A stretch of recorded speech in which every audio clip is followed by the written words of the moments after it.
আমরা আমরা বারবার যোগাযোগ করছি, ওরা বলছে না। এবার শিক্ষা বাজেটে আমাদের শিক্ষা বাজেটে কোনো বাজেট নাই। কেন নাই?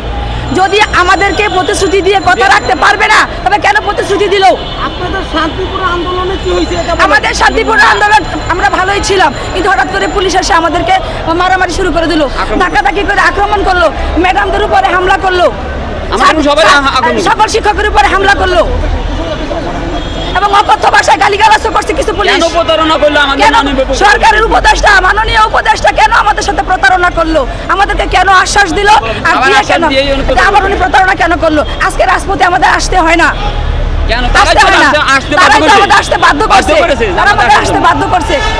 তারা এসি রুমে বসে থাকে, শিক্ষকদের দুর্দশা দেখে না, আসার জন্য তারা বাধ্য করেছে। তারা বাধ্য করছে, আমরা আসতে চাই না, আমরা তো চলে গেছি, আমরা চলে গেছি। দাবি মেনে নিলি তো আমরা চলে যাই। আমাদের দাবি যৌক্তিক দাবি, আমাদের দাবি যৌক্তিক। আপনাদের দাবি যৌক্তিক। প্রেস ক্লাবে শান্তিপূর্ণ সমাবেশ করে